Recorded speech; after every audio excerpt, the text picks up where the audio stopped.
Hello everyone, welcome to my YouTube channel let's study साथ साथ। तो जैसा कि आपको पता है, इस चैनल पर अभी जॉन मिल्टन के एमसीक्यूज़ की सीरीज चल रही है। इसी सीरीज में आज की हमारी वीडियो है। इसमें मैं आगे के कुछ क्वेश्चंस को सॉल्व कराऊंगी। देखिए, लास्ट क्वेश्चन हमने यहाँ पर फिनिश की थी अपनी वीडियो। लास्ट क्वेश्चन था, whom does Milton accuse in Paradise Lost as the sons of Belial flown with insolence and wine? तो क्या था इसका करेक्ट आंसर? इसमें ये तीनों ही आ जाते हैं। कौन से तीनों? The Anglican clergy, the Cavalier poets and the opponents of the Commonwealth. Okay, तो right answer is all of the above. अब हम चलते हैं इससे आगे के क्वेश्चंस पर। आई होप प्रीवियस वीडियोस को आप देख ही रहे होंगे, और अगर किसी ने प्रीवियस वीडियोस को नहीं देखा है तो वो इसी चैनल पर जाकर देख सकते हैं। वो भी मोस्ट इम्पॉर्टेंट है आपके लिए। ठीक है, देखिए अब शुरू करते हैं हम इस क्वेश्चन से। फर्स्ट क्वेश्चन है, when was paradise lost completed by Milton? Milton के द्वारा पैराडाइज लॉस्ट को कब कंप्लीट किया गया था? 1640, 1665, 1641, 1660। क्या होगा इसका करेक्ट आंसर?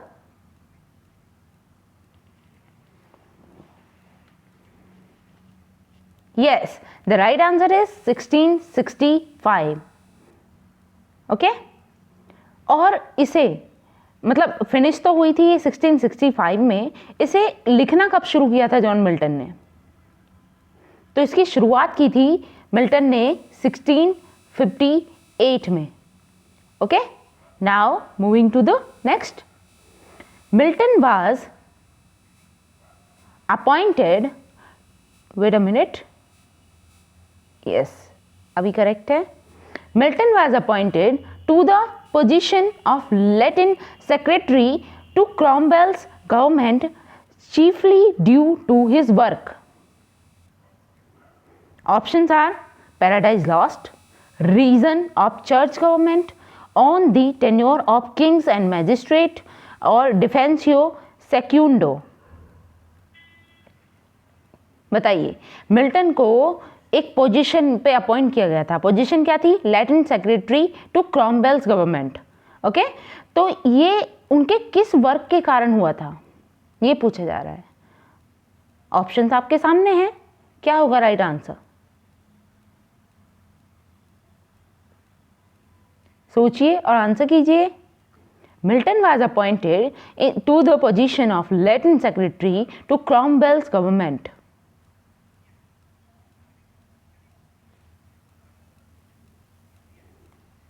क्या होगा इसका correct answer? Yes, the right answer is on the Tenure of Kings and Magistrate. Option C is the right answer. Now moving to the next.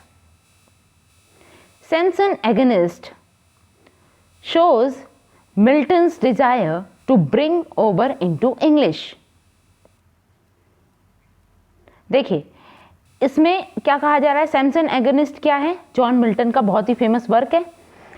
Shows represent करता है, क्या रिप्रेजेंट करता है? Milton's desire, wait a minute, Milton's desire to bring over into English. Options हैं, the mythology of Samson's for all to know, the gravity and calm dignity of the Greek tragedies, the story of Samson was akin to his own life, the bitter irony with which he could write। क्या होगा इसका right answer?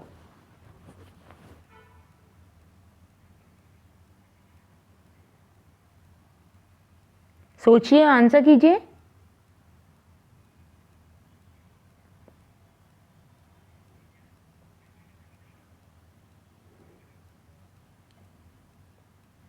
What is the correct answer?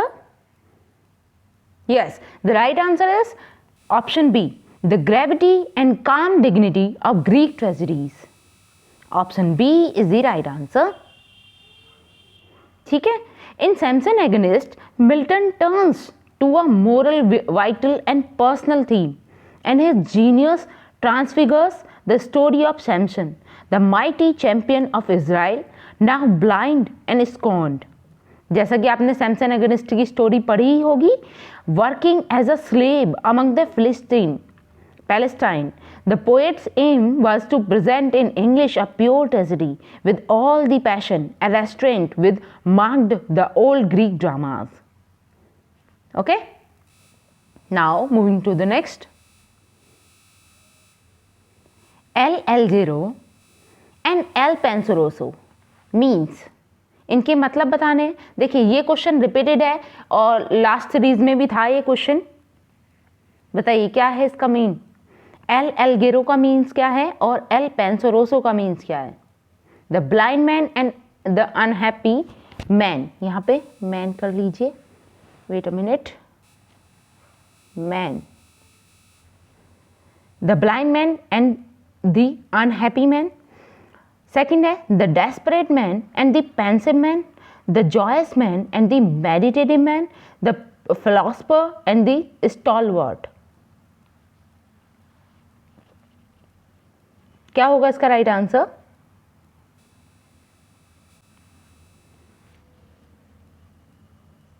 सोचिए और answer कीजिए। Yes, इन्हें वैसे हम twin poem के नाम से भी जानते हैं, एल एल्जेरो एंड एल पेंसोरोसो को। ठीक है, और इनके जो मीनिंग्स हैं वो क्या हैं, the joyous man and the meditative man. Okay, option C is the right answer.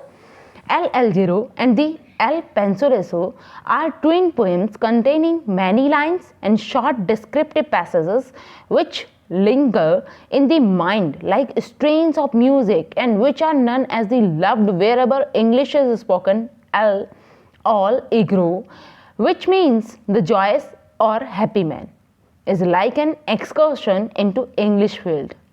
But in El Penseroso, a quiet thoughtfulness takes the place of the pure joyous sensation of the morning. Okay, now next, John Milton's, wait a minute, yes, ये question है हमारा। John Milton's magnificent ode on the morning of Christ's nativity was written when the poet's age was, यहाँ पर as है, जब poet की as क्या थी। जॉन मिल्टन की जो मैग्निफिसेंट ओड है, ओड कौन सा है, odd on the morning of Christ nativity, ये जब लिखा गया तब पोएट की एज कितनी थी, मतलब मिल्टन की एज के बारे में जिक्र किया गया है। मिल्टन की एज कितनी थी। ऑप्शंस हैं 24 ईयर्स, 21 ईयर्स, 26 ईयर्स या फिर 35 ईयर्स। क्या होगा इसका करेक्ट आंसर।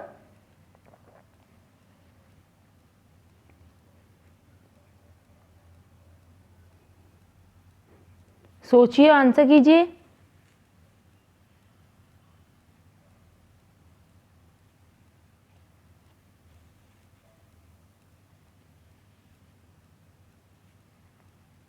देखिए ये जो पोएम है वो लिखी जाती है, कब लिखी जाती है, 25 दिसंबर 1629 को।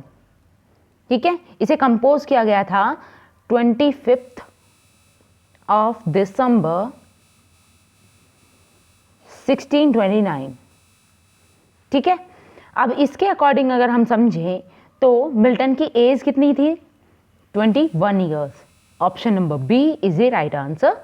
Moving to the next. Yes, इसे देखते हैं। De Doctrina Christiana cast doubt on the orthodoxy of. Options are Paradise Lost, History of Britain, Paradise Regained, Pro Se डिफेंसो।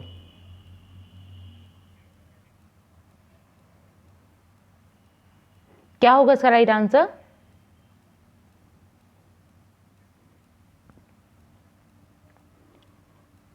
देखिए इसका करेक्ट आंसर है Paradise Regained. Option number C is the right answer.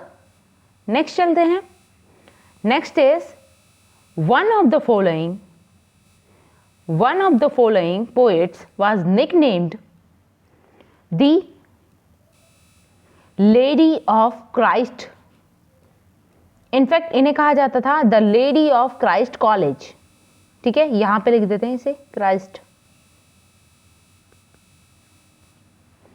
Bye his fellow undergraduates spot the correct name of the poet. ऐसा कौन सा poet था जिसे उसके fellow यानी कि उसके दोस्त जो थे वो लेडी ऑफ क्राइस्ट कॉलेज कहते थे?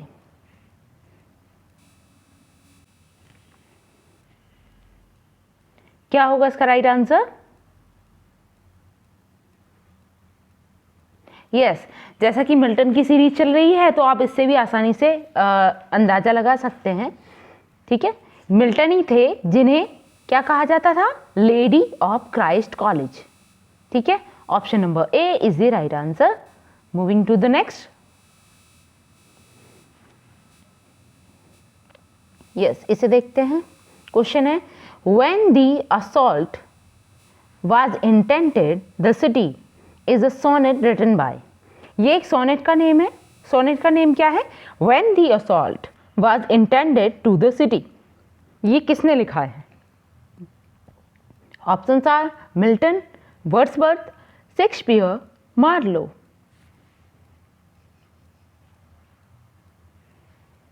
What is the correct answer?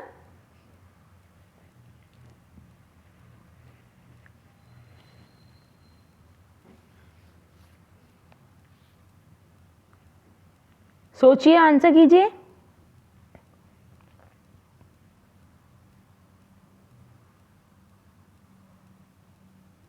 Yes, Milton.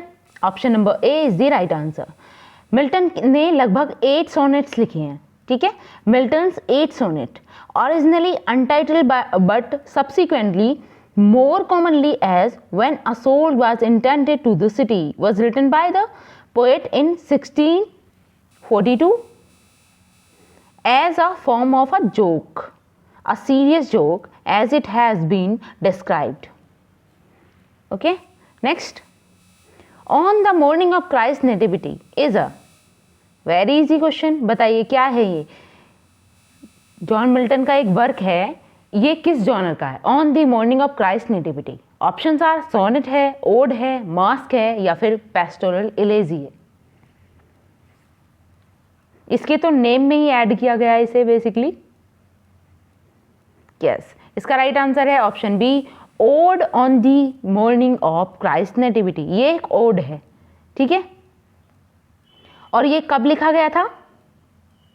इसे लिखा गया था 1629 में and published in his poems of Mister John Milton 1645। और ये पब्लिश होता है 1645 के पोएटिक कलेक्शन में। Okay, the poem describe Christ incarnation and his overthrow of earthly and pagan power. Okay, next. Which of the following is a work of Milton? इनमें से कौन सा मिल्टन का एक वर्क है? Options are Novum ऑर्गेनम, option B है D डॉक्ट्रियाना क्रिश्चियाना, सी है Endymion and fourth is Prothalamion. बताइए इनमें से जॉन मिल्टन का वर्क कौन सा है?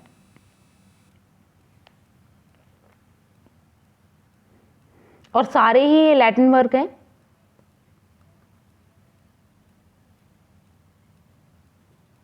Yes, the right answer is option B, De Doctriana Christiana.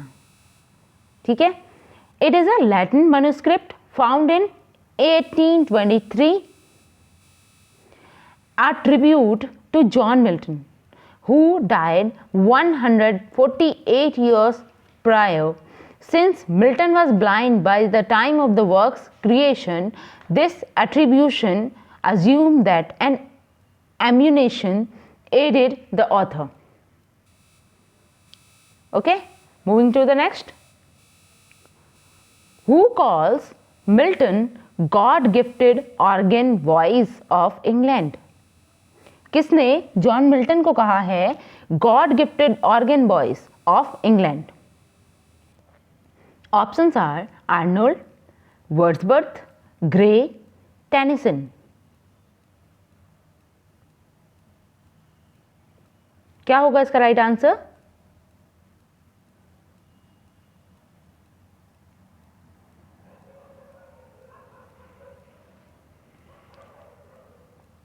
सोचिए, आंसर कीजिए।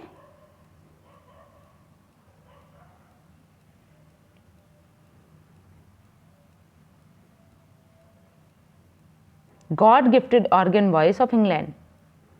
Who was the speaker? Yes, the right answer is option D, Tennyson. Alfred Lord Tennyson said about Milton in his poem Milton. और इन्होंने एक poem लिखी है Tennyson ने, जिसका name ही क्या लिखा है, दिया है इन्होंने, मिल्टन।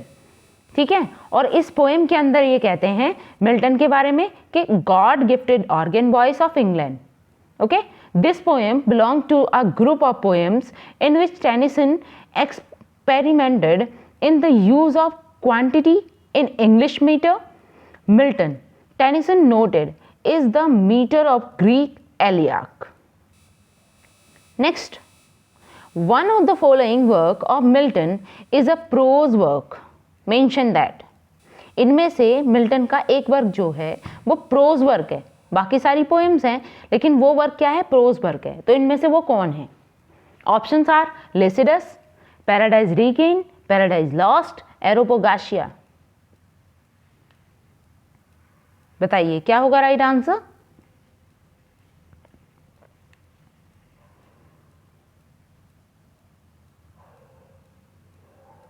ध्यान रखना है, प्रोज वर्क के बारे में पूछा गया है यहाँ पे।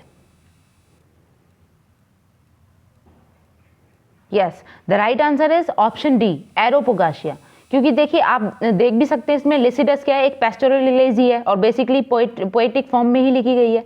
ठीक है, पैराडाइज लॉस्ट ऑब्वियस ही बात है, एक एपिक है। अगर हम बी की बात करें, पैराडाइज रीगेन्ड, ये भी क्या है, एक पोइट्री है। ठीक है, तो एरोपोगाशिया ही एक ऐसा वर्क बचता है। अगर हम ऑप्शंस के अकॉर्डिंग चलें तो ये क्या होगा, एक प्रोज वर्क। ठीक है, एरोपोगाशिया क्या है, a speech of Mister John Milton for the liberty of unlicensed printing to the parliament of England is a 1644 prose work. ठीक है, आया कब है ये, 1644 में, 1644 prose work, an epidemical tract by the English poet, scholar and polemical author John Milton opposing licensing and censorship of press. Okay, next, Milton's Paradise Lost. अब यहाँ पे पैराडाइज लॉस्ट के बारे में कुछ कमेंट करे गए हैं, उन्हें मैच करना है कि क्या है करेक्ट। ऑप्शन है, has no trace of personal element. B है, is notable for its autobiographical passages. C है, is quite objective. D, has none of the above qualities. बताइए क्या होगा राइट आंसर?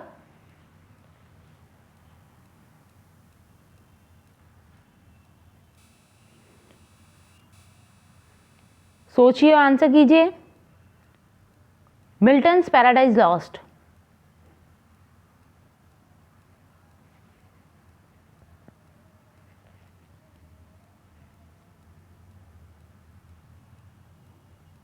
यस, ये रिलेट करता है ऑप्शन बी से। ठीक है, is notable for its autobiographical passages. Okay, it is an epic poem in blank verse. किस फॉर्म में लिखी गई है? ब्लैंक वर्स में, by the 70th century poet Milton.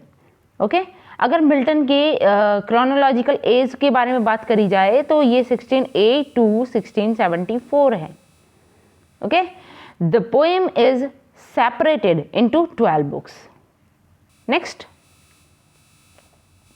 who is the hero of Paradise Lost? Paradise Lost जो work है इसका hero कौन है? ऑप्शन है God, Satan, Adam, none of them. बताइए क्या होगा right answer?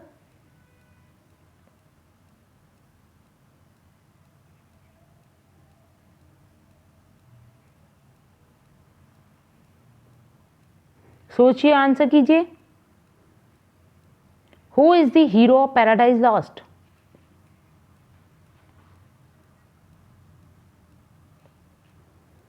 Yes, the right answer is option C, Adam. ठीक है, पैराडाइज लॉस्ट का हीरो कौन है? Adam. Adam is the hero of Paradise Lost. He was the most beautiful of all angels in the heaven. He is deeply arrogant powerful and charismatic. Next, Milton's Paradise Lost has been praised for its. Milton का जो paradise lost work है वो praise किया जाता है किस चीज़ के लिए? ऑप्शन है lightness of touch, grand style, its satirical tone, none of these.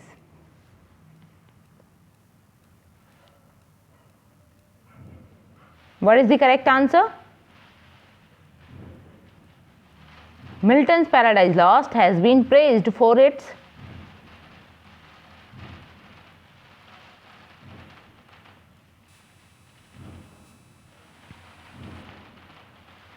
Yes, the right answer is option C, its satirical tone. ठीक है, इसकी satirical tone के लिए ये जाना जाता है ज़्यादातर. Paradise Lost is an epic poem in blank verse. ठीक है. Now next, Samson Agonistes by Milton. बताइए, सैमसन एगनिस्ट जो है मिल्टन के द्वारा लिखा गया ये क्या है? Is a play, is a long poem, is a masque, a long treaties.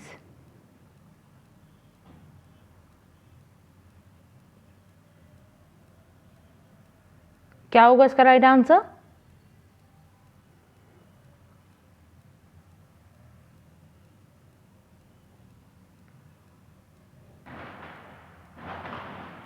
Yes, the right answer is option A is a play. Samson agonist क्या है? एक प्ले है. ठीक है, और एक इसे हम किस ड्रामा की कैटेगरी में रखेंगे, किस प्ले की कैटेगरी में रखेंगे? तो इसे मानते हैं हम एक क्लोजेट ड्रामा. ठीक है, it is a tragic closet drama based on a biblical story. Biblical story क्या होती है? ऐसी स्टोरी जो बाइबल पे बेस्ड होती हैं. ठीक है, it is written in blank verse. ये भी ब्लैंक वर्स में ही लिखा हुआ है. That is presented like a play with dialogue for several characters but is written in poetic style. Okay, now next, they also serve who only stand and wait. This line occur in. ये line हमें किस work में देखने को मिलती है?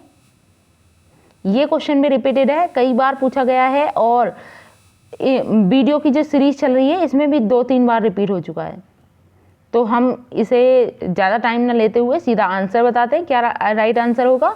On His Blindness. Option number D is the right answer. Next, for which book has it been taken. कौन सी बुक से ये लाइन्स ली गई हैं? लाइन्स हैं to be weak, is miserable, doing और suffering. Options are the Tempest, Paradise Regained, Prelude, Paradise lost.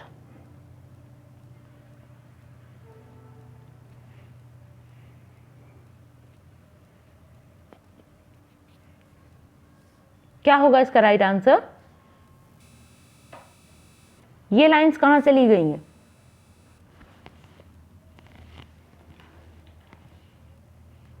To be weak is miserable, doing और suffering. Yes, the right answer is option D, Paradise Lost. ठीक है, these lines have been taken from John Milton's Paradise Lost. Next, which of the following is a pastoral poem by Milton? Milton के द्वारा लिखी गई pastoral poem कौन सी है? Options are Adonius, Thyrsis, Lycidas, none of the above. क्या होगा इसका right answer? और देखिए अक्सर पूछे जाने वाला क्वेश्चन है ये. यस, इसका राइट आंसर है लेसिडस. ठीक है, मिल्टन की यही पोएम जो लेसिडस है इसे ही हम एक पेस्टोरल एलेजी का नाम देते हैं. ठीक है, और ये कब आई थी? ये आती है 1638 में. ओके, और ये कमोमरेट होती है to commemorate the death of Edward King. ठीक है, एडवर्ड किंग की मृत्यु पर ये लिखी गई थी, इसलिए इसे एलेजी कहा गया है और ये एक पेस्टोरल एलेजी है. ओके, अगर हम बाकी की बात करें तो एडोनियस क्या है? एडोनियस भी एक एलेजी है लेकिन सैली के द्वारा लिखी गई है. ठीक है, थायरेसिस आर्नोल्ड ने लिखी है. ओके, नेक्स्ट, और आज का हमारा ये लास्ट क्वेश्चन होने वाला है. देखिए इसे देख लेते हैं। Milton's poetry is a mirror in which the writer's character is very clearly reflected. Who made this statement? किसने ये स्टेटमेंट दी है कि मिल्टन की पोएट्री एक मिरर के समान है, मतलब एक दर्पण के समान है, जिसमें the writers character is very clearly reflected, जिसमें राइटर का जो कैरेक्टर है वो बहुत साफ तरीके से देखा जा सकता है। ऑप्शंस हैं, और हु मेड दिस स्टेटमेंट, किसने ये स्टेटमेंट दी है? ऑप्शंस आर वेरिटी,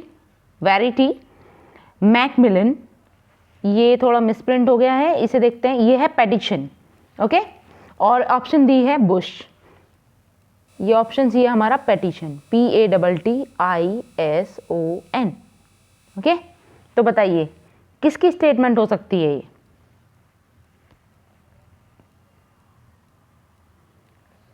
सोचिए, आंसर कीजिए। Verity, Macmillan, petition, Bush. Yes, the right answer is option B, Macmillan. ठीक है, the above statement was made by Macmillan. Okay, तो आज के लिए हम इतना ही रखेंगे। आई होप मेरी वीडियो आपको अच्छी लगी होगी, और अगर वीडियो अच्छी लगी है तो प्लीज़ इसे लाइक करें, शेयर करें और मेरे चैनल को सब्सक्राइब कर लें इसी तरीके की इंटरेस्टिंग वीडियो पाने के लिए। और अभी कुछ दिनों में हमारी ये सीरीज़ भी कंप्लीट हो जाएगी मिल्टन की। उसके बाद आज से ही आप सजेस्ट कर सकते हैं मुझे कि नेक्स्ट हम कौन सा राइटर लेकर चलें जिसके आपको MCQs चाहिए। ठीक है, तब तक के लिए thanks for watching, keep learning and keep supporting me. Thank you.